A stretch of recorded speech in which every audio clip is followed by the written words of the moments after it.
given all this freedom, and I started smoking just cigarettes. I just started smoking cigarettes, and then I got in with a group of friends who were all, all really nice people, all really nice. They were just, good, solid people, but we were, I suppose, we classed as sort of stoners. We were like that, like an uncool Scooby-Doo gang, without the Scooby snacks meant far more. Yeah. Absolutely. So I got into sort of heavy cannabis use, and just sort of not really going anywhere, not really doing anything, just getting stoned every day and listening to music. And then it was an event one evening where we took my cousin's boat. We had a little like river boat, and we took it onto the River Trent, which is right outside where my mum lives. And we would drive a boat. Do you drive a boat? You're in the Navy. I make the engine go round and round. The steering is somebody else's problem. That's it. Yeah. We got on this boat anyway, and we're just going out. There was 4 of us going out. We're going to sleep on it and just camping, 17-year-old lads, just not caring the world sort of thing. Yeah. And we moored up at this lock, and I remember it was like clear as yesterday. My cousin brought out a BB gun, like one of those little plastic pistols. Oh yeah, plastic pellets. And we put up, it was like proper Hicksville. We were smoking weed, and we put up these beer cans on a sign, and we were just plinking them off. Yeah. And there was some fishermen over the other side of the river that were giving us grief because we were making too much noise and scaring the fish away.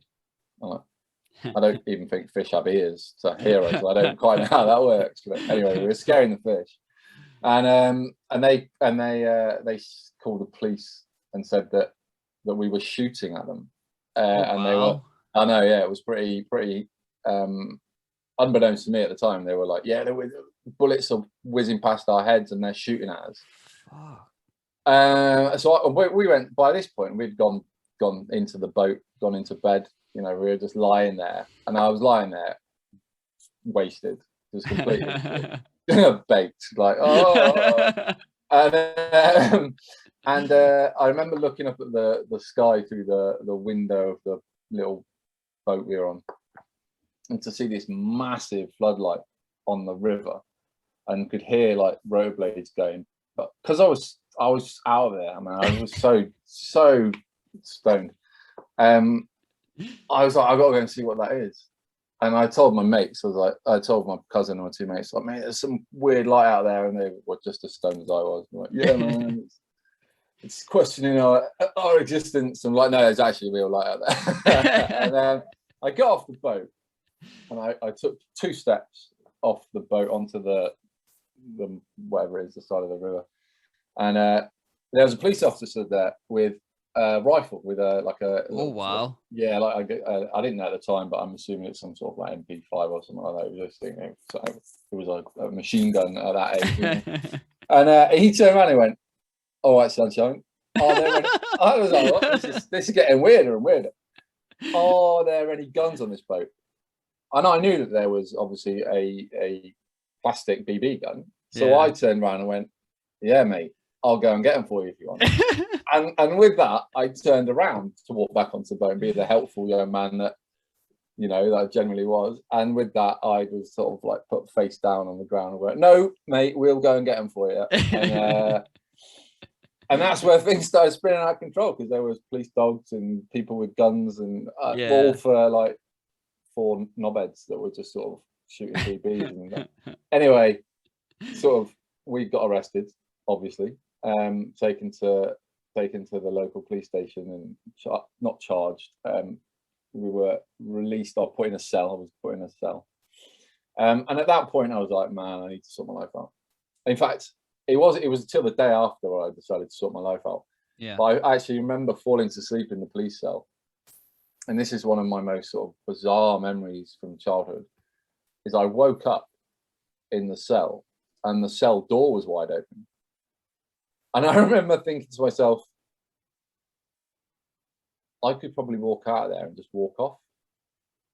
but I'm in that much trouble now. Probably best just stay where you are. And then with that thought, the policeman popped his head round and went, "Well, are you coming then, or what?" So I walked out, and there was my mum with my auntie, and I'm shuffling along in shoes and no flipping laces. And they basically released us on bail. I had to report back a month later. And I must, if anyone wants to have a diet, like definitely get arrested and be released on bail for a month, because I was just, I was so ill. I didn't eat, like really nervous, worried all the time. Didn't eat, as you would be, thinking your life is about to go down the flipping Swanee. Yeah. Before it's even started. And in the end, they were just like, "Look, don't even bother coming in. We've done the ballistics on the BB gun." The fishermen have said, like, actually what they reported was complete rubbish, and all they had on us were, a little bit of cannabis use. So they were like, "Look, we're not going to do anything with you, arrest you or anything like that. You're just free to go. Don't be a sort of dick." Yeah. And I was like, "All right, yeah, nice." I won't. And then he said to me, "What do you want to do when you what are you going to do with yourself? What do you want to do?" And I turned around and went, I think I want to be a police officer, actually. I think I'm gonna join the Royal Air Force as a police officer. And he was just chuckling away. He was like, "Oh, you need to stop that behaviour straight away." I was like, "Yeah, I know. I'm gonna sort my life out. I'm gonna do it." And then walked out of there, like in a daze, thinking, "Jesus, John, you've been so lucky. Like, take that as a sort of warning." And then sort of 2 weeks later, I was in the AFCO going, "Gonna have a job." It was like joined up. So joined up, started filling out the paperwork literally 2 weeks later. And that was the path to sort of sorting my life out.